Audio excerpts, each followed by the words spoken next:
introducción al tema de las definiciones, de la fisiopatología. Vamos a ver la presentación clínica, que es realmente lo más importante en estos pacientes para el diagnóstico y para poder identificar a los pacientes con rinitis alérgica. Vamos a ver cómo se hace el diagnóstico, el tratamiento, la prevención y el seguimiento de estos pacientes. Me basé sobre todo en las guías ARIA para el tratamiento, en las guías de la COR y en un artículo de Lancet sobre rinitis alérgica. Me basé en otras bibliografías, pero estas tres fueron las principales que utilicé. Entonces, empezando por la definición, entonces tenemos que la rinitis es una enfermedad inflamatoria de la mucosa nasal que normalmente está mediada por la inmunoglobulina E, que normalmente es inducida por la exposición a un alergeno que es inhalado. Normalmente se caracteriza por presentar rinorrea y hialina, prurito nasal, estornudos y obstrucción nasal. Además de esto, pues se puede acompañar de otros síntomas atópicos, como lo son los síntomas oculares, también prurito ocular o secreción hialina ocular. Se presenta sobre todo, pues digamos que tenemos que tener en cuenta que no es solamente una obstrucción nasal o un episodio de secreción nasal como tal, sino que debe presentarse durante 2 o más días consecutivos y se debe presentar por más de 1 hora la mayoría de los días. Dentro de la epidemiología, entonces tenemos que esta es una muy importante enfermedad, ya que pues va a comprometer a muchos pacientes, no va a distinguir entre el sexo, entre la edad, entre la etnia, realmente afecta a una gran población.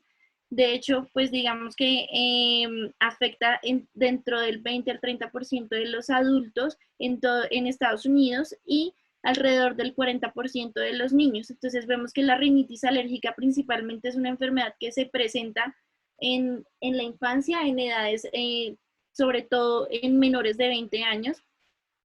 Dentro de la epidemiología, el estudio de Isaac, que es el estudio de la prevalencia de las enfermedades alérgicas y asma en niños, estimó que hay alrededor de 400 millones de personas en el mundo que sufren de rinitis y que normalmente se puede asociar a rinoconjuntivitis.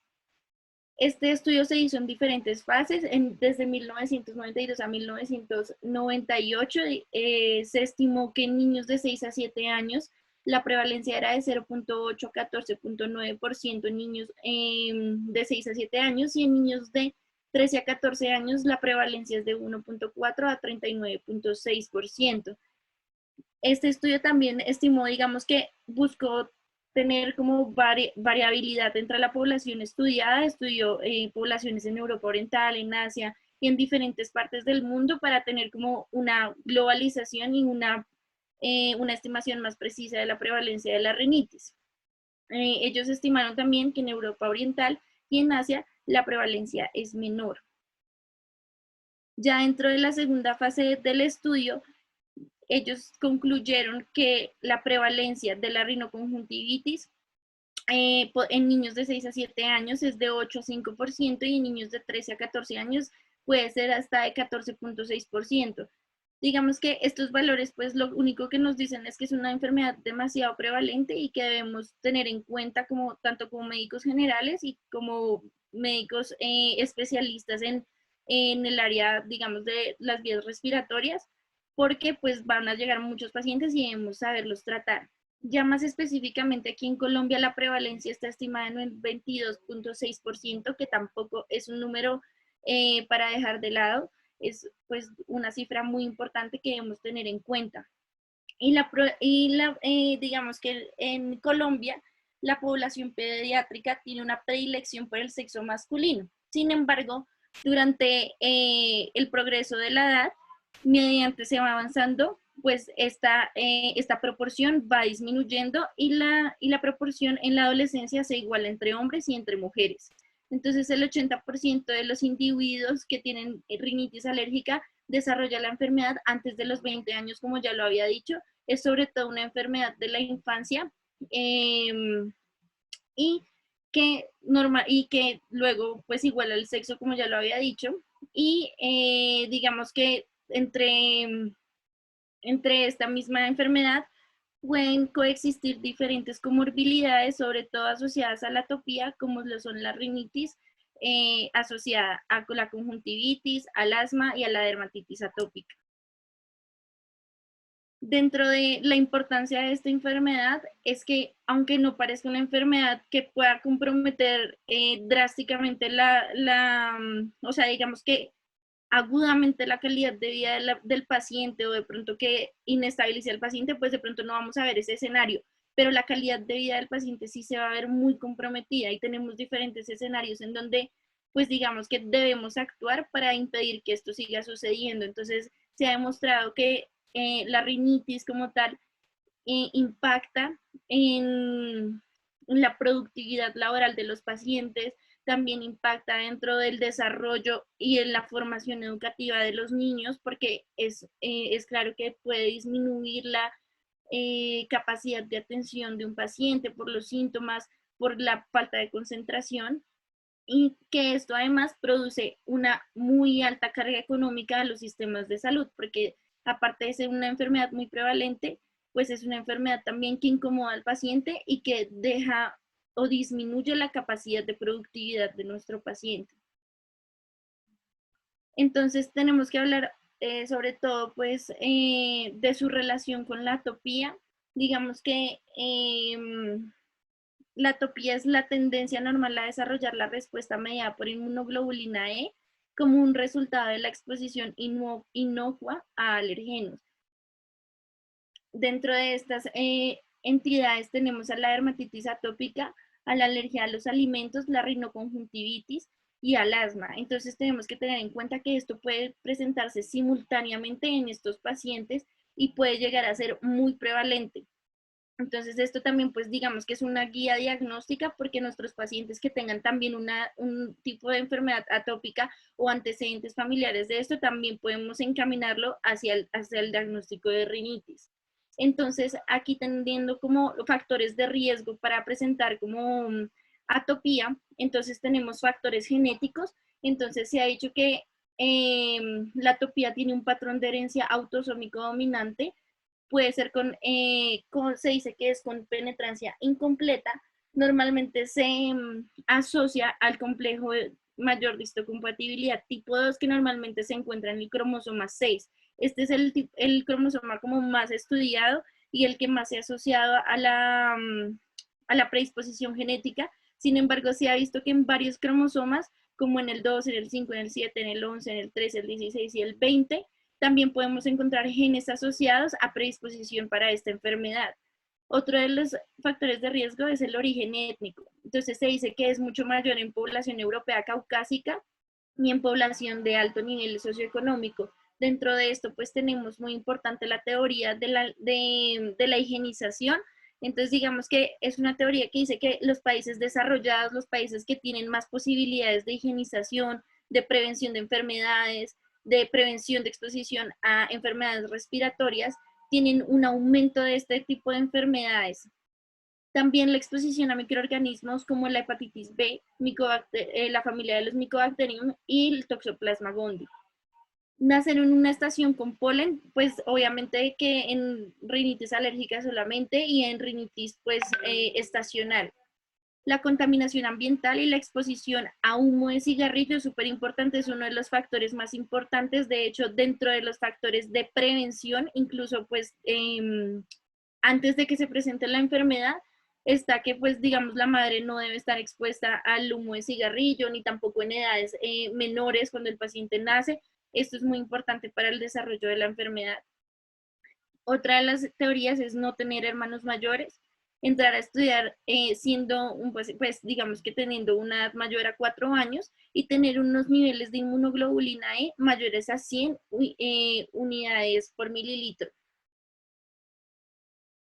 Dentro del proceso fisiopatológico, entonces tenemos que la rinitis alérgica es una respuesta inmune a un alergeno. Normalmente es un alergeno inocuo, es decir, un alergeno que en condiciones normales no debería por qué generar una respuesta inmunológica tan también formada, digamos que tan exagerada.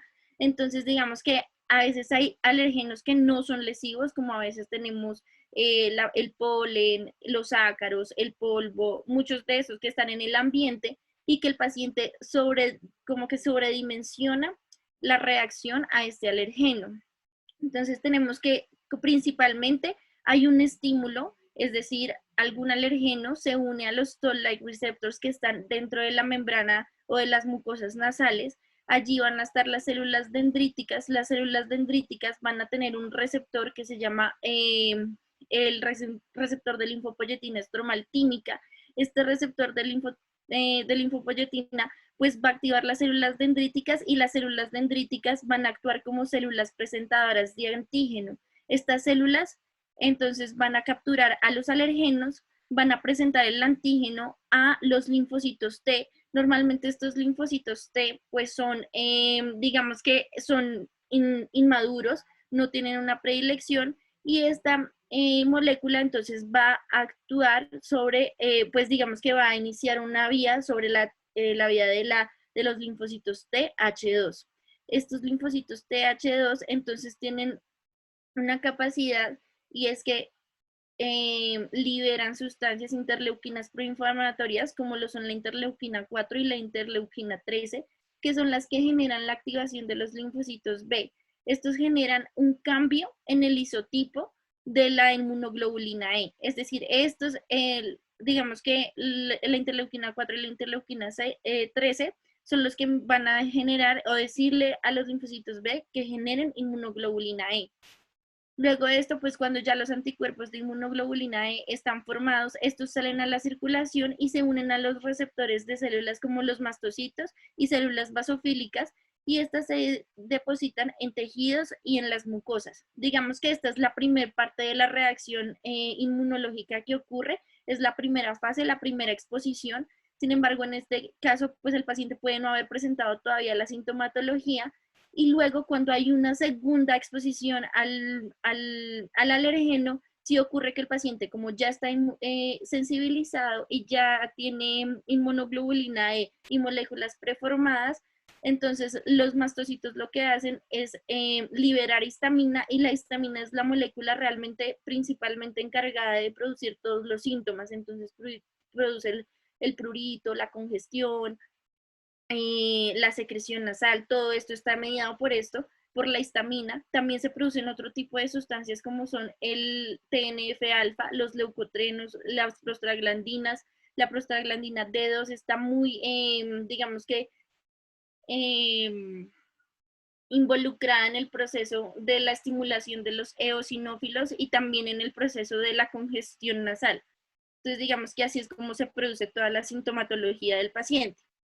Aquí tenemos otro esquema que nos puede ayudar a entender la fisiopatología. Entonces, como vemos, tenemos una célula T inmadura. Esta célula T inmadura normalmente, pues, cuando se expone a la célula dendrítica, cuando ya le han presentado el antígeno, produce unos linfocitos TTH2. Este linfocito TTH2 principalmente tiene una respuesta rápida, que es por la interleuquina 4 y la interleuquina 13, que es la que va a activar a los linfocitos B, produciendo el switch o el cambio de isotipos de los linfocitos B a inmunoglobulina E. Esta inmunoglobulina E ya se va a unir a las células, a los mastocitos, a las células mastoides, y estas células son las que, como ya dijimos, van a presentar todas las moléculas que van a presentar la sintomatología. Esta primera fase, normalmente la fase temprana, ocurre durante los primeros 30 minutos. Luego tenemos otro, pues digamos que una fase tardía de la respuesta inmunológica, que está mediada por otras interleuquinas como lo son la interleuquina 5 y la interleuquina 9, que están encargadas sobre todo de hacer una quimiotaxis de eosinófilos, de basófilos, y también producen una respuesta inflamatoria, pero esta respuesta inflamatoria no va a ser tan aguda, sino que va a ser a las 6, de las 6 a las 12 horas de la exposición al alergeno. Dentro de la clasificación, entonces tenemos, digamos que durante varios años se ha ido clasificando de diferentes maneras. Aquí tenemos la clasificación que nos propone las guías ARIA. Digamos que tenemos esta clasificación y otra que les voy a mostrar en la siguiente diapositiva. Entonces, esta primera la clasifica de acuerdo a la frecuencia y a la severidad de los síntomas. Entonces, digamos que teniendo la parte, digamos que la parte leve, estamos dentro de los síntomas intermitentes, o sea, esto se traduce como una duración de los síntomas por menos de 4 días a la semana o menos, o una presentación de los síntomas por menos de 4 semanas. Y leve significa que no compromete la calidad de vida de los pacientes. Ya hablando de los síntomas persistentes, entonces ocurre cuando hay un aumento o los síntomas se producen por más de 4 días a la semana o por más de 4 semanas seguidas. Y dentro de este, pues entonces está el moderado severo, y cuando les digo que es que compromete la vida del paciente es porque interfiere en el sueño, interfiere con las actividades diarias, con el deporte, las actividades, digamos que los hobbies del paciente, y interfiere también con la, digamos que con la parte anímica del paciente, las actividades laborales y escolares, y puede poner el paciente en síntomas incapacitantes que no le permitan realizar sus actividades diarias. Dentro de la otra clasificación, entonces tenemos una clasificación dependiendo de los alérgenos a los que el paciente esté expuesto. Entonces tenemos la rinitis alérgica estacional, que está causada también por una respuesta inflamatoria por inmunoglobulina E, pero esta está causada principalmente por manifestarse en épocas del año en donde hay aumento de ciertos componentes como el polen. Entonces estos pacientes suelen tener los síntomas alérgicos cuando hay principalmente, pues digamos que primavera, ¿sí? Entonces, digamos, esta se traduce a que dependiendo de los cambios o dependiendo de los cambios climáticos más bien, se va a expresar o no se va a expresar, se expresa en una época determinada del año. En cambio, la rinitis alérgica perenne realmente está causada no por los alergenos medioambientales, digamos que de la parte de afuera, sino la perenne está más enfocada en la parte como intrapuerta. Entonces, digamos que está en los componentes que están dentro de las casas, se asocia más que todo a alergias o digamos que una sensibilidad al polvo, a los ácaros, al moho, a los alérgenos de los animales. Digamos que esto es más, digamos, como que se presenta todo el año, porque todo el año el paciente está expuesto a los posibles alérgenos que puedan haber en ciertos determinados lugares en donde viven los pacientes. Por otra parte, tenemos también la rinitis alérgica ocupacional, que también es una respuesta mediada por inmunoglobulina E. Normalmente ocurre por exposición a alérgenos de bajo peso molecular dentro de las instalaciones laborales.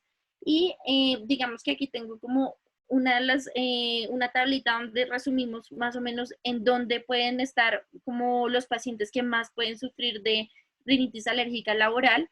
Entonces tenemos pacientes que trabajan en laboratorios, pacientes que tienen lugares o trabajan en lugares con confinamiento, pacientes que tienen como panaderos, que trabajan en la industria textil. Todos estos pacientes que están expuestos a diferentes sustancias pueden hacer una rinitis alérgica laboral. Los criterios para definir qué es una rinitis alérgica laboral pues realmente tienen mucho que ver con la sintomatología y cuándo se presenta. Entonces, digamos que a los pacientes les mejora la sintomatología los fines de semana. ¿Por qué? Porque ya no están en exposición al alergeno que les produce en su ambiente laboral.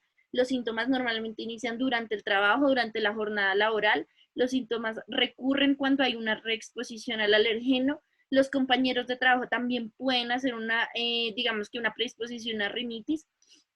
Y el cumplimiento, digamos, por ejemplo, hoy en día, pues digamos que yo creo que se ha visto más prevalente y de pronto se ha visto un poco más claro que el uso de guantes, máscaras, ropa protectora puede generar este tipo de sintomatología. Digamos, ahorita cuando uno con el uso del tapabocas, con el uso de las caretas, uno ve que muchas personas están sufriendo de rinitis por, digamos que esa exposición, digamos que antes uno no tenía tanta exposición a esto, pero ya que ahorita es tan prevalente, pues uno ve más como la asociación que hay entre estos factores.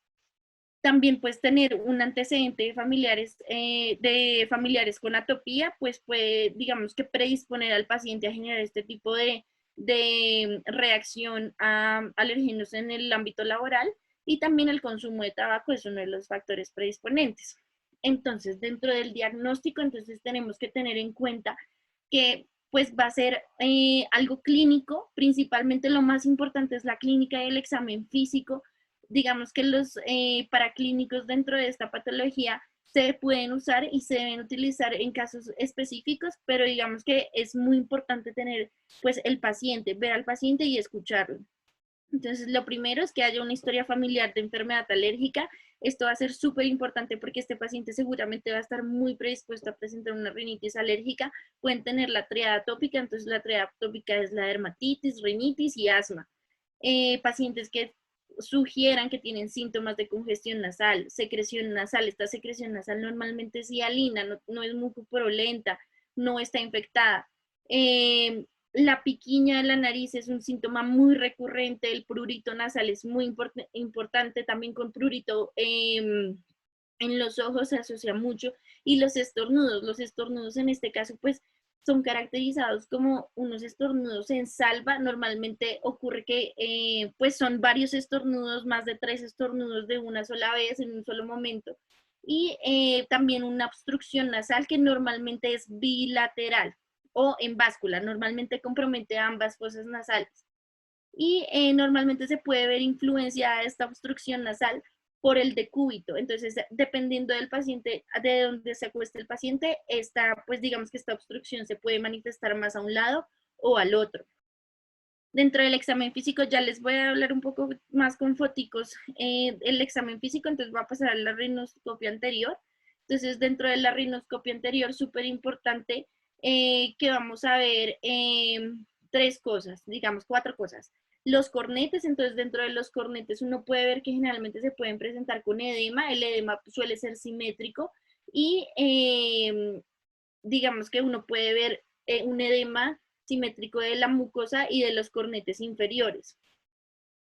Dentro de esto también podemos ver que los cornetes de pronto van a ser color azul pálido, suelen caracterizarse por una coloración violácea, suelen ser cornetes hipertróficos y edematosos, y puede haber una degeneración polipoide. También debemos hacer, aunque digamos que uno puede pensar que no, pero sí debemos hacer una otoscopia a todos los pacientes con rinitis alérgica y con rinitis como tal, porque pueden haber cambios de la membrana timpánica y puede haber presencia de líquido en el oído medio.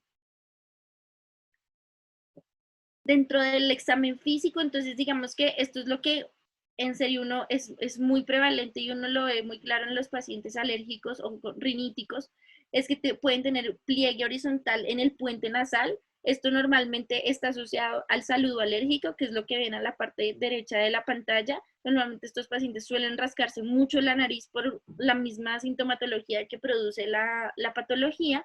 Pueden tener ojeras o los signos o las líneas de Denny Morgan. Normalmente estos pacientes suelen tenerlas. Tienen una respiración oral, o sea, tienen la boca abierta porque pues es más difícil respirar por las fosas nasales. Normalmente pueden tener, como tienen la boca abierta y el oxígeno no entra a través de la cavidad oral, pues tienen una deshidratación de los labios, una mayor exposición a esto. Pues son pacientes que normalmente, o que esto puede ser un factor más bien predisponente, el prognatismo. Digamos que esto, pues digamos que ocluyendo el paso del aire a la vía aérea, y también pueden tener un pliegue palpebral supernumerario. Dentro de otros signos clínicos, lo que ya les dije, o sea, la triada atópica, los pacientes pueden tener conjuntivitis alérgica. Normalmente la conjuntivitis alérgica se caracteriza por tener un aumento de la vascularización digamos que de la esclera, y vamos a tener una secreción que normalmente es hialina, no es purulenta ni es mucosa. Y dentro de la dermatitis atópica, entonces vamos a ver que el eczema es normalmente en los pliegues del cuerpo y puede estar en el cuello, en los pliegues antecubitales o en la fosa poplitea. Entonces, digamos que aquí hay una tablita que resume más o menos los signos clínicos que son muy importantes. Entonces, dentro de los síntomas, los estornudos, que los estornudos que dijimos que eran en salva, la rinorrea, que normalmente puede ser, que normalmente es hialina, el prurito nasal, puede haber goteo postnatal, postnasal, puede haber también como aclaramiento de la garganta, tos, puede haber malestar y fatiga. Dentro de los hallazgos a la historia clínica, entonces digamos que el paciente nos va a decir, sí, es que digamos que en Colombia no aplica mucho, pero digamos que el cambio de las estaciones pues puede ser importante en otros países. O digamos que los pacientes también nos refieran como, no, es que yo me levanto siempre con toda la sintomatología, digamos que en la almohada pueden estar más los ácaros, o dependiendo de cuando me siento en los sofás o cuando barren el polvo, todo esto tenemos que hacerle énfasis porque también tenemos que ver cuál es el alérgeno que está produciéndole los síntomas a nuestro paciente. También para ir educándolo y para hacer una terapia de prevención y de que el paciente no vuelva a presentar los síntomas. Esto es súper importante. Y digamos que también tenemos que mirar qué medicamentos está utilizando el paciente. Ya vamos a ver que algunos medicamentos sistémicos pueden producirnos la sintomatología rinítica. Los pacientes con enfermedades atópicas, los pacientes con infección de las vías aéreas, digamos que la infección de las vías aéreas es muy importante porque es un diagnóstico de exclusión de la rinitis alérgica. O sea, siempre debemos pensar que el paciente no esté infectado para, para nosotros poder enfocarlo más hacia rinitis alérgica. Y entre los hallazgos físicos, todo lo que les acabé de mostrar. Entonces, dentro del diagnóstico diferencial, tenemos que lo primero que debemos descartar son alteraciones del sistema nervioso central. Debemos descartar siempre fístulas del líquido cefalorraquídeo, que la secreción que tiene nuestro paciente no vaya a ser líquido cefalorraquídeo, que no hayan tumores nasosinusales. Esto es muy prevalente, o sea, digamos que este es el diagnóstico que principalmente debemos descartar en estos pacientes. Lo segundo es la rinosinusitis crónica. Digamos que este paciente va a tener sintomatología de rinitis, pero también se va a presentar con cefalea severa, con anosmia, con goteo postnasal. Estos síntomas son más hacia, digamos que la rinosinusitis, el dolor al tacto de las facies. También tenemos que descartar que el paciente tenga infecciones respiratorias virales. Entonces, el paciente con, digamos, con una secreción mucopurulenta, con malestar general, con fiebre, pues digamos que lo vamos a descartar. Pacientes con epistaxis, con rinorrea unilateral, obstrucción nasal unilateral, esto es una presentación atípica y debemos pensar en otros diagnósticos. Y como les decía, digamos que pueden ser efectos adversos a medicamentos, que ya los vamos a ver más específicamente más adelante, entonces no les voy a decir ahorita. Dentro de los paraclínicos, entonces digamos que aquí voy a hacer una pausa porque uno puede diagnosticar al paciente tan solo con la clínica y puede empezar un tratamiento empírico en este momento. Ya digamos que los paraclínicos y estas pruebas están más indicadas en pacientes en donde, donde el tratamiento empírico no ha funcionado y que nos queda duda nos queda duda de la certeza sobre nuestro diagnóstico. Entonces, digamos que tenemos dos tipos de pruebas, unas pruebas que son cutáneas y otras pruebas que son en sangre. Digamos que podemos utilizar ambas para el diagnóstico, ambas nos van a apoyar de pronto en asegurarnos sobre el diagnóstico de nuestro paciente y son pruebas que se basan en la demostración de una reacción inflamatoria mediada por la inmunoglobulina E a un alergeno. Las pruebas cutáneas nos pueden confirmar el diagnóstico, también nos determinan qué tan fuerte es la reacción o la respuesta inflamatoria hacia el alergeno. Entonces, ¿a quién le vamos a pedir los paraclínicos? Le vamos a pedir, como lo estábamos diciendo, pacientes que no responden al tratamiento empírico. Son pacientes que han utilizado antihistamínicos orales, antihistamínicos intranasales, corticoides nasales, y digamos que no hemos tenido un buen control de los síntomas durante más de 2 a 4 semanas. Pacientes en que no sepamos bien si ese es el diagnóstico y en pacientes en donde necesitemos saber cuál es el alergeno que está produciendo la sintomatología. Esto también pues como para hacer una parte de educación al paciente y digamos que mejorar la exposición a este. Dentro de las pruebas cutáneas, entonces tenemos que, son pruebas que nos permiten observar directamente la reacción del cuerpo hacia un antígeno específico. Son muy sensibles porque digamos que producen de hecho muchos falsos positivos, pero son menos costosas y el resultado es muy rápido. Entonces digamos que son pruebas muy útiles y son pruebas muy eficaces como para nosotros poder enfocar el diagnóstico, obviamente basados en la sintomatología de nuestro paciente. Entonces tenemos tres tipos de pruebas, las epicutáneas, las percutáneas y las intradérmicas. Las epicutáneas son por parches, son un poco más superficiales, no hay un contacto directo entre el alergeno y el mastocito. Entonces digamos que en estos pacientes puede ser que los resultados no sean muy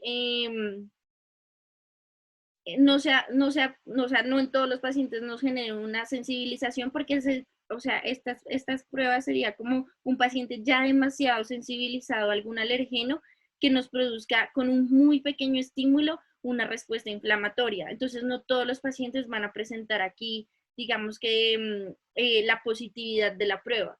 Dentro de las pruebas percutáneas, entonces dentro de estas está la prueba de PIC o el test de PRIC, que esto pues digamos que ocurre por una escarificación y un pinchazo que se hace con inserción del alergeno. Normalmente este sirve para determinar la hipersensibilidad inmediatamente. Normalmente uno puede ver la prueba o la reacción a los 15 minutos y podemos ver un halo. Si ese halo es mayor de 0.5 milímetros, la prueba sería positiva. Y digamos que es un diagnóstico cualitativo, podemos ver entonces la reacción inflamatoria y esto puede ser un método de tamizaje en estos pacientes. Dentro de las otras pruebas, una prueba más específica es la intradérmica. Esta entonces nos permite hacer un diagnóstico más objetivo, digamos que es un diagnóstico más cuantitativo y también es cualitativo y nos permite determinar la respuesta alérgica que tiene el paciente a cierto alergeno. Entonces, digamos que como hay más exposición de ese alergeno, pues digamos que podríamos tener más de los efectos adversos que pueden estar asociados a estas pruebas. Dentro de las intradérmicas, entonces tenemos la titulación cutánea de punto final. Esta es la prueba estandarizada y la más confiable. Digamos que es muy importante porque entonces aquí podemos determinar a qué tipo de alergeno está haciendo sensibilidad mi paciente. Entonces esto es súper importante porque si el paciente simplemente es alérgico a no sé, al polvo, pues entonces debemos decirle que evite el polvo, que tenga mejores hábitos de limpieza, que no se exponga y así podemos evitar la presentación clínica de la enfermedad. Dentro de las desventajas y lo que les decía, entonces son pruebas que como uno inserta el alergeno dentro de la piel del paciente, esto puede generar, si el paciente está muy sensibilizado, puede generar respuestas inflamatorias muy agudas o muy aumentadas en el paciente. Entonces, digamos que si el paciente está muy sensibilizado, pueden generar reacciones pues que puedan comprometer el estado, la estabilidad del paciente. Normalmente no son pruebas diagnósticas, pues digamos que lo que les decía, hay muchos falsos positivos dentro de estas pruebas porque son muy sensibles. Y las contraindicaciones, digamos que el paciente que tenga eczema o digamos que alguna lesión en la piel, pues no le podríamos hacer estas pruebas. Pacientes con asma severa o no controlada, pacientes con enfermedades cardíacas no controladas y pacientes con uso de beta bloqueadores, no les podemos hacer este tipo de pruebas. Para esto entonces tenemos pruebas en sangre. Las pruebas en sangre nos pueden servir en esos pacientes que tenemos mucho riesgo de anafilaxia o que o pacientes con enfermedades cardíacas o enfermedades o que tengan uso de beta bloqueadores. Tenemos dos tipos de pruebas en sangre. Tenemos la inmunoglobulina E sérica total y tenemos la inmunoglobulina E específica, que es por un test de radioalergeno absorbente. Dentro de la inmunoglobulina E sérica total, entonces tenemos que en adultos normalmente los niveles son mayores a 100 a 150 kilounidades por litro y digamos que no se utiliza como método de tamizaje porque vamos a ver que pacientes con algunas otras enfermedades como enfermedades parasitarias u otras entidades clínicas puede haber aumento de la inmunoglobulina E y nos puede falsear nuestro resultado. Y en el caso de la inmunoglobulina E, entonces normalmente es una inmunoglobulina específica contra un alergeno. Entonces, cuando nosotros sospechamos que el paciente es sensible a determinado alergeno, podemos hacerla y podemos confirmar que el paciente efectivamente es alérgico a ese tipo de sustancia. Entonces, digamos que es muy útil porque ya nos va a enfocar en el paciente y nos va a ayudar mucho para dirigir el tratamiento.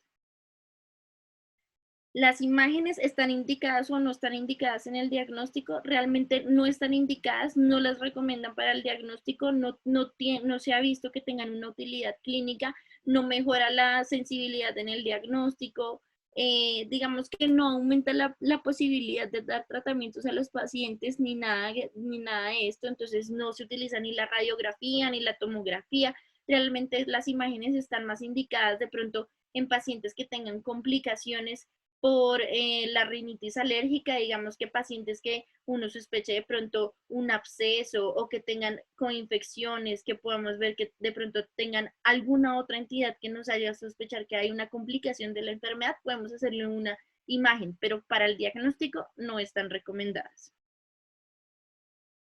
Entonces, la etiología, perdón. Dentro de la etiología, entonces, tenemos que es una enfermedad que es multifactorial, aunque muchas, o sea, como vimos, hay muchos cromosomas involucrados en la, digamos que en la heredabilidad de esta enfermedad. Sin embargo, no todos los pacientes van a desarrollar la enfermedad.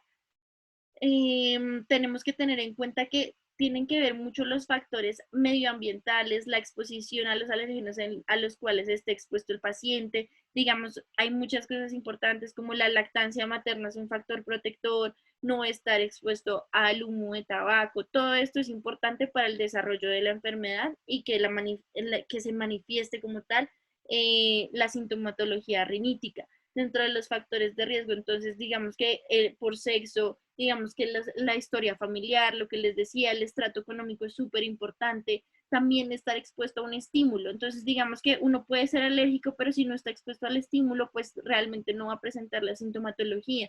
Entonces, puede haber, el estímulo pueden ser eh, cambios en la temperatura climática, frío, calor, algunas plantas, los polen, los pelos de los animales pueden ser estímulos, el polvo, los ácaros, todo esto es importante. Entonces, todo cuando hay un estímulo, entonces ya ahí es cuando se genera toda la respuesta inflamatoria y toda la fisiopatología que pues habíamos dicho, que es una reacción de hipersensibilidad tipo 1, que está mediada por la inmunoglobulina E.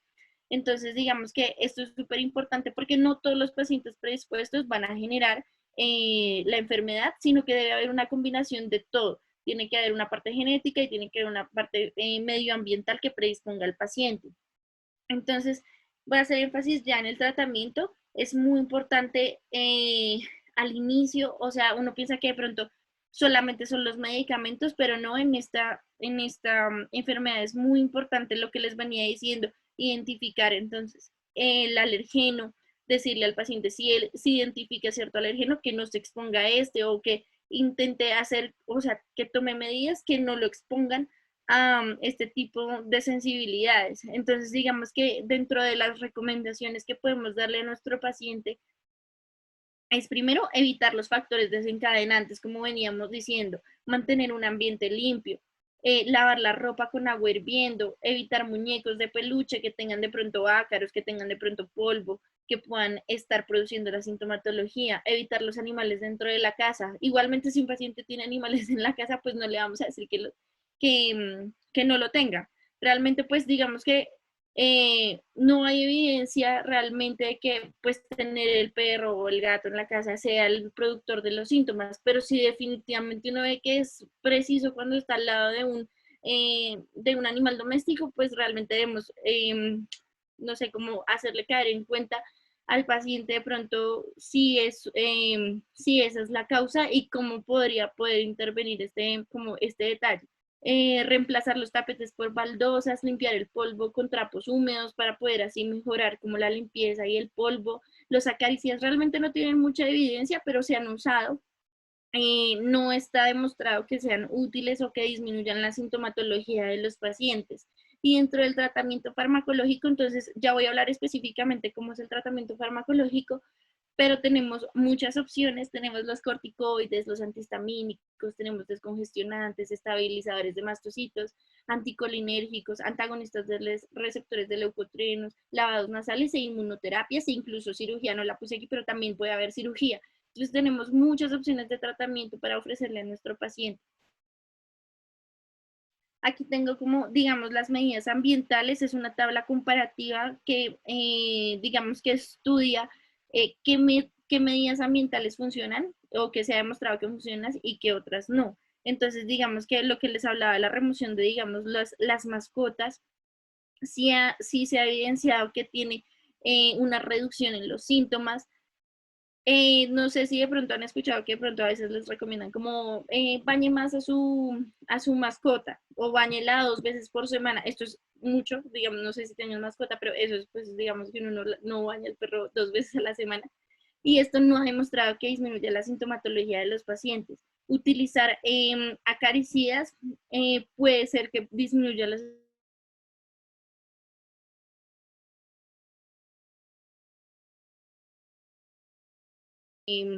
la sintomatología, la filtración del aire tampoco. Y lo que sí es muy importante y que se nota aquí es que hacer múltiples cosas y tomar múltiples medidas y educar al paciente sí funciona para disminuir los síntomas del paciente.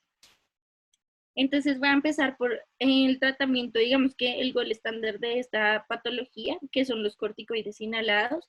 Dentro de estos pues tenemos digamos que varias opciones. Es el tratamiento farmacológico más efectivo para el control de la rinitis alérgica tanto en niños como en adultos. Y controla los síntomas como el prurito, la rinorrea, los estornudos y la congestión. Si se dan cuenta, pues controla casi absolutamente todos los síntomas de la rinitis. Es importante tener en cuenta que su efecto no es instantáneo. Normalmente se demora alrededor de 2 semanas para iniciar su efecto. Y esto es muy importante porque a veces los pacientes no sienten la efectividad del tratamiento a la primera, digamos que a las primeras puffs de aplicación del medicamento, y los pacientes no suelen utilizarlo. Entonces hay que explicarle muy bien que este tratamiento debe ser continuo, que no debe ser solamente episódico, no es solamente cuando el paciente tenga la sintomatología, sino que debe ser un tratamiento continuo. Dentro de los efectos adversos de este medicamento, entonces tenemos pacientes que pueden presentar epistaxis eh, y digamos que es súper importante un apartado como que se puede utilizar en niños menores de 6 años y en niños incluso hasta de 2 años. Aquí tengo una tabla que nos dice más o menos cuáles son los corticoides inhalados que podemos utilizar. Entonces tenemos el furoato de mometasona, el furoato de fluticasona, el propionato de fluticasona, la ciclesonida. Y esto pues digamos que aquí tenemos las dosis. Eh, y aquí tenemos desde qué edad podemos utilizarlo. Entonces, digamos, la ciclesonía la podemos utilizar desde los 2 años, el furoato de fluticasona desde los 2 años, digamos que el propionato de fluticasona desde los 4 años, la mometasona desde los 2 años. Esto es súper importante porque como va a ser tan prevalente en niños, pues vamos a necesitar una línea de tratamiento para ellos que no disminuya o que no retrase su crecimiento y su desarrollo. Entonces, estos pues son medicamentos que están avalados para estos pacientes y que pues no van a intervenir dentro de su desarrollo ni cognitivo ni su desarrollo de crecimiento. También tenemos como otra opción los antihistamínicos orales. Entonces, digamos que dentro de estos pues tenemos varias opciones. Sabemos que tenemos antihistamínicos orales de primera generación y tenemos también los de segunda generación. Los de primera generación son antihistamínicos que suelen ser más lipofílicos, es decir, que traspasan la barrera hematoencefálica y dentro del cerebro estos tienen una acción de depresión del sistema nervioso central, entonces producen mucho sueño. Entonces, digamos que la sintomatología adversa que va a presentar el paciente con estos medicamentos, pues puede molestar al paciente y puede hacer que el paciente no continúe con la terapia.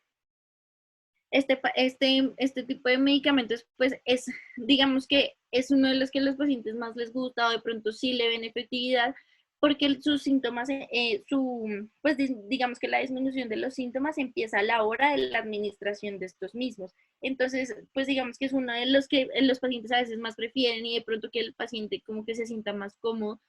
Entonces, digamos que tenemos que tenerlos en cuenta. Igualmente, sí son muy efectivos para la congestión y para la inflamación nasal. Entonces, sí tenemos que tenerlos en cuenta. Sí son una primera línea de manejo dentro de la rinitis alérgica. Dentro de estos, entonces tenemos la cetiricina y la loratadina, son los de segunda generación que más vamos a utilizar. Estos vienen en una dosis de 10 miligramos una vez al día para niños mayores de 6 años y para niños y para niños menores de entre 2 a 5 años podemos utilizar una dosis de 5 miligramos. Esta también viene tanto en tabletas y esta puede venir también en jarabe. La loratadina, entonces, viene también de 10 miligramos, la podemos dar una vez al día y también la dosis para menores es de 5 miligramos. Dentro de los de primera generación, entonces tenemos la desloratadina y la Fox fexofenadina, perdón, y la desloratadina. Entonces tenemos aquí que la dosis es 5 miligramos para mayores de 12 años, 2.5 miligramos para niños entre 6 y 11 años, y 1.25 miligramos para niños entre 5 y 2 años. Y esto, pues digamos que los efectos adversos, entonces, son los que les venía diciendo, sobre todo en los de primera generación por los síntomas en sistema nervioso central. Entonces puede haber resequedad de boca y ojos, vacilación urinaria, no se pueden utilizar en pacientes con glaucoma, dentro del sistema nervioso central, entonces producen sedación, pueden producir confusión y deterioro cognitivo. Entonces digamos que vamos a preferir los de segunda generación. Entonces, importante, dentro de la guía, una de las actualizaciones de la guía nos pregunta si realmente estos medicamentos deben utilizarse juntos, separados, qué prefiere el paciente, si de pronto solamente el corticoide intranasal inhalado o solamente el antihistamínico oral. Entonces, esto realmente depende de las preferencias del paciente, de los costos que genere adicionar o un antihistamínico oral, y si se dispone de, digamos que, de la predisposición del paciente. Digamos que está recomendado utilizar juntos porque tienen una eficacia muy buena. Digamos que los corticoides intranasales en las primeras 2 semanas no van a ser muy efectivos y los antihistamínicos orales sí. Entonces, digamos que nos puede ayudar a ese tratamiento eficaz rápido del paciente, y los corticoides intranasales a un control de la enfermedad ya más a largo plazo, que no vuelva a producir la sintomatología. Entonces, digamos que la guía, digamos que recomiendo utilizarlos juntos, si se puede, si el paciente quiere, si no es tan costoso adicionar un antihistamínico por vía oral, y si al paciente le queda fácil conseguirlo.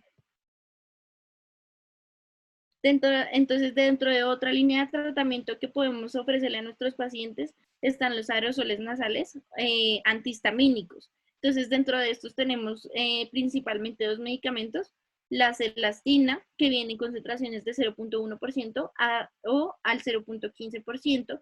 La dosis es normalmente 2 puff por cada fosa nasal, o 2 veces al día. Y la olopatadina. Entonces, también en niños podemos hacer un puff 2 veces al día, y en adultos podemos darles 2 puffs 2 veces al día. Entonces, dentro de las otras preguntas de la actualización de las guías de área, pues digamos que también nos pregunta, entonces, ¿debe utilizarse una combinación de antihistamínicos intranasales y corticoides intranasales frente a un corticoide intranasal solo para el tratamiento de la rinitis alérgica? Entonces, digamos que esto es lo que nos veníamos diciendo. Entonces, para la rinitis estacional, realmente sí es costo efectivo si el paciente lo prefiere. Debemos utilizar ambos medicamentos.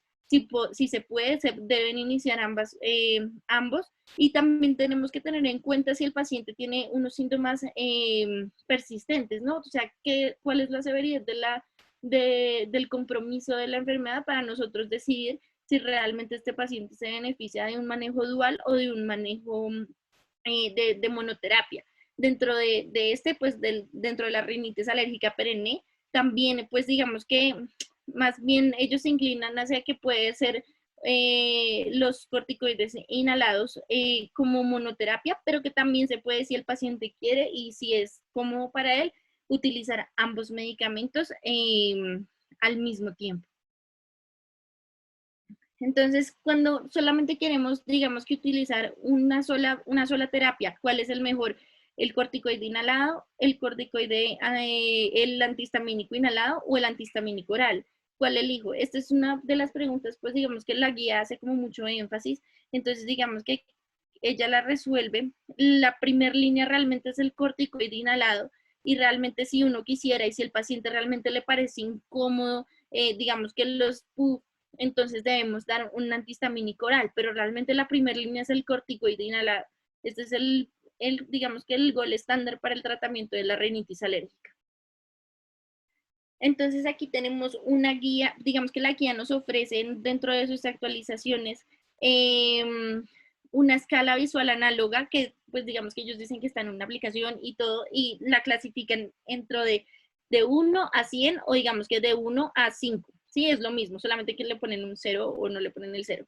Entonces, cuando ellos hablan de que es mayor a 50 o mayor a 5, es cuando el paciente no está controlado. De 2 a 5 puntos, el paciente está parcialmente controlado y menor de 2 es que el paciente está bien controlado. Entonces, ellos aquí nos ofrecen como un algoritmo para tratar nosotros de escalonar, de decidir si el paciente se beneficia de otro tratamiento o decidir si el paciente se beneficia ya de finalizar su tratamiento. Entonces, cuando la escala nos da menor de 5, ellos dicen que podemos utilizar cualquier tratamiento, podemos empezarle un corticoide oral, un antihistamínico oral, un corticoide intranasal o un antihistamínico intranasal. Entonces aquí podemos utilizar cualquier vía, dependiendo de eso, entonces vamos a ver si el paciente al tercer día vamos a utilizar otra vez la escala y vamos a decir si el paciente otra vez está, o sea, vamos a puntuarlo.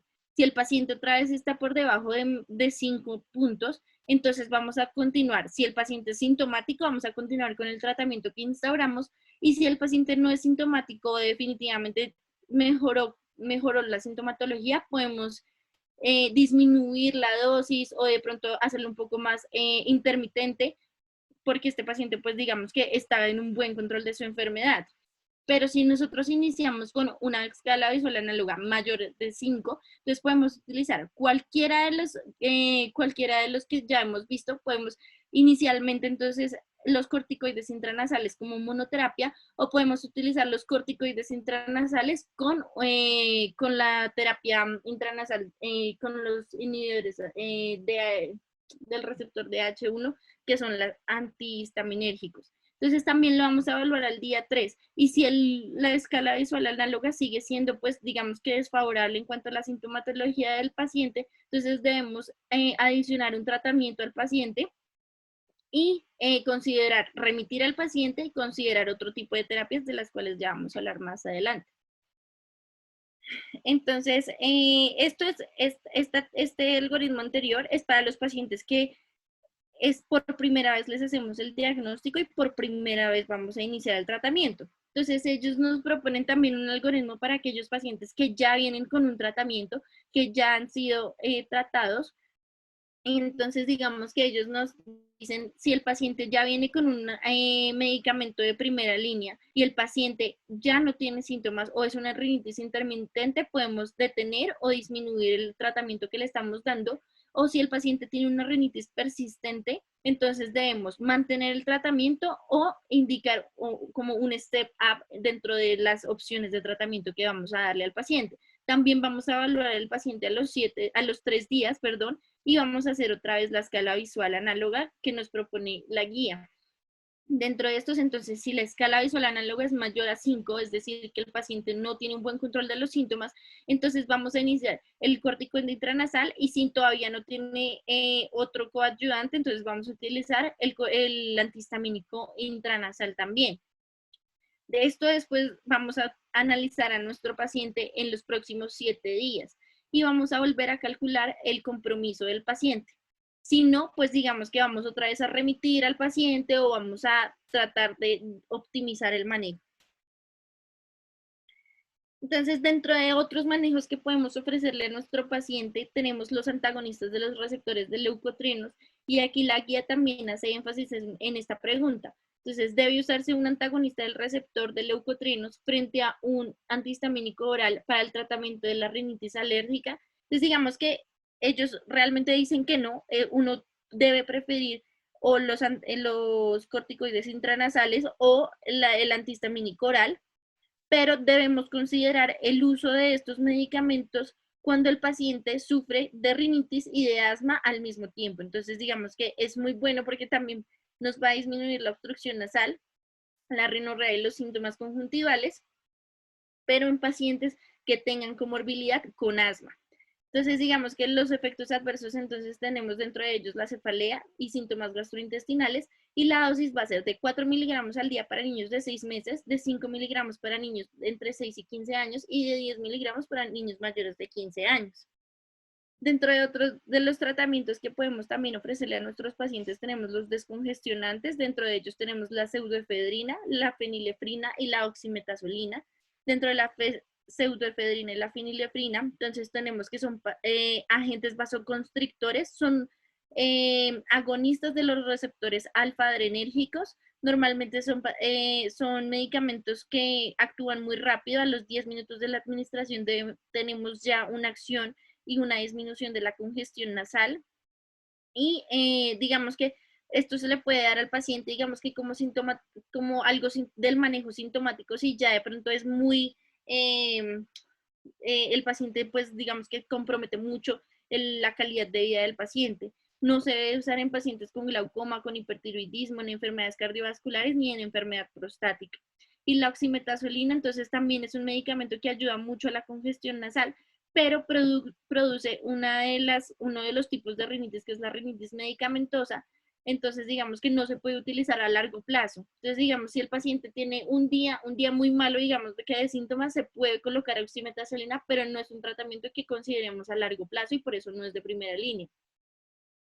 También tenemos los estabilizadores de mastocitos, dentro de ellos entonces tenemos el cromoglicato sódico. Este normalmente es un estabilizador de mastocitos, inhibe la liberación de los mediadores inflamatorios preformados como la histamina que producen la sintomatología del paciente. Entonces estos realmente se utilizan como prevención y cuando el paciente conoce a qué alergeno es el que hace sensibilidad. Es decir, si tenemos un paciente, no sé, que hace equitación y sabe que los caballos le hacen dar alergia o le da rinitis, entonces el paciente debe tomarse, digamos que debe administrar un estabilizador de mastocitos 30 minutos antes de la exposición. No sirven cuando ya la sintomatología se instauró, sino antes, cuando el paciente ya conoce el alergeno.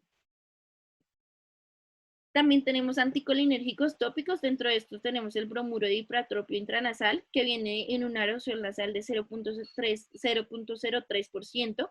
Este es muy bueno para el control de la rinorrea excesiva, sin embargo, pues tiene la desventaja de que debe usarse varias veces al día, que puede producir resequedad nasal, epistaxis, puede hacer retención urinaria y glaucoma. Dentro de los otros, digamos que tratamientos que podemos ofrecerle al paciente son los lavados nasales con solución salina. Realmente esto pues es muy bueno porque humidifica la mucosa nasal, favorece el aclaramiento mucociliar. Entonces digamos que sí va a ser un tratamiento que puede utilizar el paciente, es efectivo, se ha demostrado su efectividad. Sin embargo, pues es un tratamiento, digamos que es incómodo para el paciente y puede ser para la rinitis leve a moderada. Digamos que si el paciente no quiere tomar medicamentos o algo así, podemos utilizar este tipo de estrategias. Dentro de esto, pues tenemos que tener en cuenta que esto no se hace con agua del grifo porque puede predisponer a enfermedades como meningoencefalitis amebiana por la Naegleria fowleri. Entonces, digamos que no podemos utilizarlo solamente con agua de grifo, se puede hacer con agua hervida, se puede hacer con agua destilada o con solución salina. También le podemos enseñar al paciente a preparar esta solución para que el paciente no tenga que comprar tantas veces, pues digamos que bolsitas de solución salina para hacerse lavados. Es importante la técnica, entonces digamos que la solución salina no se administra hacia arriba, porque pues ya sabemos que la cavidad nasal no es grande hacia arriba, sino grande hacia posterior. Entonces debemos decirle al paciente que la jeringa se debe ubicar hacia como horizontal y no hacia arriba. Entonces ya como otro tipo de terapia de pronto más avanzada para pacientes que definitivamente no hemos logrado el control con el resto de terapias que tenemos para ofrecerle al paciente, está la inmunoterapia. Entonces, consiste en administrar gradualmente y de forma de ascenso un preparado alérgico a dosis que ya están preestablecidas que permitan al paciente como desensibilizarse al alergeno al que este produce reacción inflamatoria. Entonces, dentro de estos, entonces tenemos que está la subcutánea y la sublingual. Las dosis, pues digamos que son dosis controladas de los medicamentos o del alergeno al que estemos desensibilizando al paciente, son dosis repetitivas de los pacientes. Este tratamiento es súper importante porque es el único que ha demostrado cambiar la historia natural de la enfermedad. Es decir, que si nosotros logramos desensibilizar al paciente con esta terapia, pues el paciente luego va a poder exponerse a ciertas cosas y no va a volver a producir la sintomatología, diferente a con nuestras otras alternativas que realmente pues el paciente debe continuar con su tratamiento para que no le vuelva a pasar. En este sí podemos lograr como a largo plazo esa, como el cese de esos síntomas. Tenemos dos, entonces la subcutánea y la sublingual. Vamos a preferir la subcutánea. Y dentro de las contraindicaciones para esta terapia tenemos insuficiencia renal crónica, la hipertensión, la cardiopatía isquémica, los pacientes inmunosuprimidos y los menores de 6 años. Es importante que esta terapia no dura poco, es decir, esta terapia debe ser repetitiva, suele durar 1 año y medio a 2 años y puede que el paciente pues no logre los resultados. Dentro del tratamiento quirúrgico, entonces tenemos que tener en cuenta que este solamente lo debemos considerar cuando el paciente ya le tenemos con dosis plenas de nuestros medicamentos, cuando ya hemos intentado, digamos que toda la primera línea, la segunda línea, y el paciente no ha mejorado por más de 3 meses. Entonces, y cuando el paciente no ha mejorado por más de 3 meses, podemos ofrecerle al paciente una turbinoplasta inferior, anterior, perdón, y digamos que son pacientes también que deben tener obstrucción de la vía aérea, evidencia de que los cornetes inferiores son más grandes y digamos que todo el tratamiento que ya hemos instaurado anteriormente no ha funcionado. Ya hablando de la rinitis no alérgica, entonces normalmente pues digamos que esta es una afección también muy común, la presencia también debe ser de los mismos síntomas, normalmente se caracteriza por congestión nasal, rinorrea y drenaje postnasal. Esto es una diferencia porque el drenaje postnasal es digamos que el síntoma como que más nos va a diferenciar de la rinitis alérgica. Esto es súper importante porque normalmente inicia posterior a los 20 años, lo que no teníamos con la enfermedad alérgica, digamos que era más en la infancia. Dentro de esto, pues digamos que no tienen tanto prurito nasal, no tienen tantos síntomas oculares y tampoco hay tantos estornudos en salva. La congestión nasal y el drenaje postnasal son los síntomas más importantes y digamos que los síntomas son más asociados como si fueran a ambientes intrapuerta. Entonces, dentro de la edad, lo que les decía, mayores de 20 años, este tiene también como una discordancia con la rinitis alérgica, compromete más a mujeres que a hombres. Y dentro de las comorbilidades, entonces también tenemos que los pacientes con asma, rinosinusitis crónica, también están más predispuestos a presentar este tipo de patología. Los desencadenantes de aquí ya no son, digamos, que el polen y todos los alergenos, sino olores irritantes y fragancias fuertes. Entonces, dentro de esto puede estar el humo de tabaco, los perfumes, el olor a diésel, los productos de limpieza, el papel periódico, los cambios de temperatura y las bebidas alcohólicas. Dentro de estos, entonces, tenemos dos tipos de rinitis no alérgica, una que es no inflamatoria y otra inflamatoria. Entonces, la no inflamatoria realmente está mediada por una normalidad en el sistema nervioso autónomo, compromete la inervación de la vía adrenérgica y de la colinérgica. Estos pacientes normalmente se caracterizan por respuestas anormales a diversos estímulos neurogénicos y hay un aumento de la liberación de neuropéptidos a nivel intranasal, como el péptido intestinal vasoactivo y la sustancia P. Y también tenemos entonces la parte inflamatoria, que es cuando hablamos del síndrome de eosinofilia nasal, que es cuando tenemos altos niveles de eosinófilos. Este síndrome pues digamos que lo llamamos NARS. Normalmente son pacientes en que encontramos en las secreciones nasales un contenido mayor de 15% de eosinófilos dentro de estas secreciones. Entonces tienen un mayor número de mastocitos y digamos que toda la inflamación va a estar mediada por la respuesta de estas sustancias basófilas. Normalmente lo que podemos hacer, digamos que uno puede hacer el diagnóstico, uno puede hacer con un hisopo, coger la secreción nasal, colocarla en una tilla, en una laminilla de vidrio y teñirla con tinción de Wright.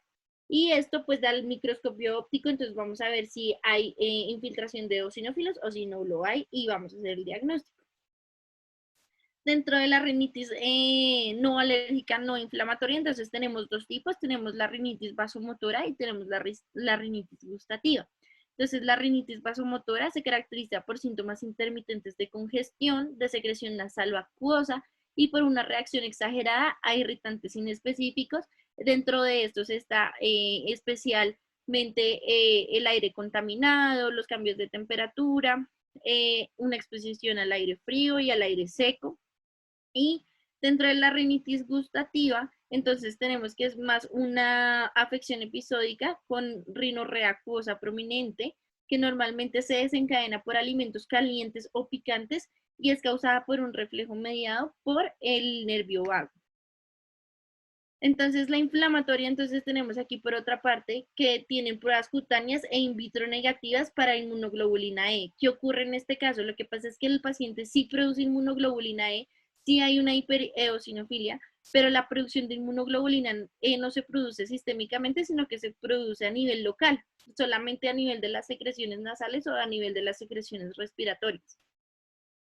Dentro de los otros tipos de rinitis tenemos la rinitis inducida por medicamentos. Esta rinitis se caracteriza porque son pacientes que están expuestos o hacen uso excesivo de aerosoles nasales o a descongestionantes como tal, es lo más específico. Entonces, el paciente que se ha expuesto mucho a este tipo de exposición a aerosoles, pues entonces puede hacer una rinitis medicamentosa. El tratamiento entonces puede ser con fluticasona intranasal también, que puede contrarrestar el efecto, o también podemos utilizar glucocorticoides sistémicos orales, que puede ser prednisolona a 0.5 miligramos por kilo por 5 días. Y dentro de los medicamentos sistémicos, que ya va a ser una rinitis inducida ya por medicamentos sistémicos, que es diferente a la rinitis medicamentosa, entonces tenemos anticonceptivos orales, medicamentos para la disfunción eréctil, antihipertensivos, sobre todo los IECA, los beta bloqueadores y los antagonistas de calcio y los calcioantagonistas, la aspirina y los AINES son medicamentos que pueden producir rinitis, los antidepresivos, la mitriptilina, la risperidona, la prazosina, bueno, la prazosina está aquí, perdón, y las benzodiazepinas. Dentro del tratamiento, digamos que tenemos todo el mismo tratamiento que ya hablé en la rinitis alérgica, no lo voy a repetir pues como porque ya lo dijimos, pero digamos que podemos utilizar también los corticoides intranasales y los antihistamínicos, pero también tenemos que tener en cuenta que estos pacientes suelen, como no tienen una respuesta tan inflamatoria o de pronto no tenemos la acción o la fisiopatología de estos medicamentos, entonces pueden ser menos, responden menos a este tratamiento. Responden mucho a los antihistamínicos intranasales como a la acelastina al 0.15%. Podemos considerar en estos pacientes también una turbinectomía cuando predomina la congestión. Podemos hacer resección del nervio vidiano, podemos hacer electrocoagulación del nervio etmoidal anterior o bloqueo del ganglio esfenopalatino. Pues digamos que esto haciendo referencia como a la hiperreactividad del sistema nervioso autónomo. También tenemos la capsaicina tópica, que es un derivado del pimentón, es una sustancia picante que puede ser que al principio el paciente les resulte irritante, pero puede que pueda funcionar como tratamiento para el paciente. También podemos utilizar glucocorticoides intranasales, antihistamínicos tópicos también. Entonces aquí quería como recordarles que es súper importante para el tratamiento del paciente educarlo muy bien, explicarle cómo se deben utilizar los corticoides intranasales, explicar que debe ser un tratamiento continuo, que no es un tratamiento que solamente se utilice cuando hay síntomas, sino que debe utilizarse todo el tiempo para que se reduzca la aparición de estos síntomas. Porque las limitaciones del tratamiento y lo que se ha visto es que los pacientes son muy poco adherentes al tratamiento, que muchos de los pacientes se automedican, pero no acuden a un profesional médico, es decir, que de pronto no utilizan las dosis establecidas o digamos que no utilizan los medicamentos como deben tomarlos. Los pacientes a veces solamente realizan los tratamientos cuando tienen síntomas y no todo el tiempo. Y la mayoría de pacientes no sigue el tratamiento como se le indica por el profesional médico. Entonces es súper importante también hacer como esta educación al paciente, porque muchas veces por eso es que no podemos controlar los síntomas de esta enfermedad. Y ya, eso es todo. Si tienen alguna pregunta. Listo. Entonces tenemos, muchas gracias Cami, tenemos dos preguntas. La primera es, ¿cuáles son los criterios para turbinoplastia en rinitis alérgica? Entonces, como lo decíamos antes, la turbinoplastia realmente debemos considerarla cuando el paciente lleva con tratamiento pleno, a dosis plenas, con corticoide intranasal, con antihistamínico intranasal por 3 meses y el paciente no ha logrado un control adecuado de los síntomas.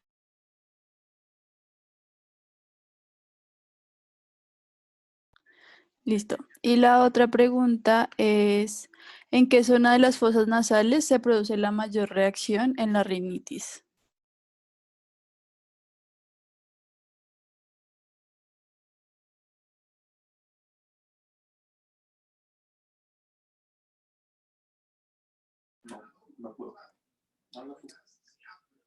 Hola, ay, perdón. Hola, muy buenas noches.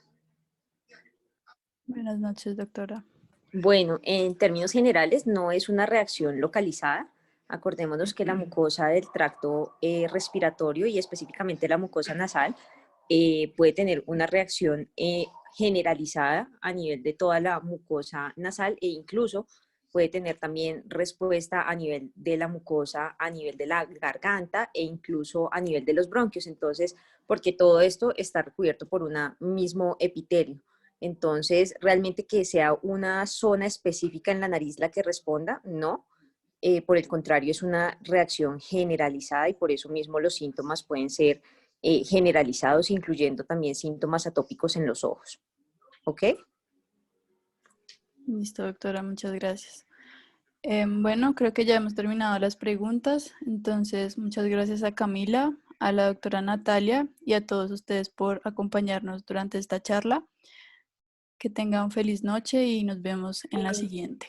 Recuerden las palabras para la lista de asistencia. Estas van a ser Montelukast, inmunoglobulina E y alergia. Entonces las voy a repetir otra vez. Montelukast, inmunoglobulina E y alergia. Muchas gracias. Bueno.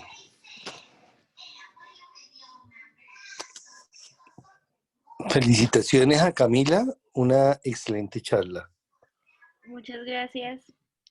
Muchas gracias. Espero que les haya quedado todo muy claro en verdad.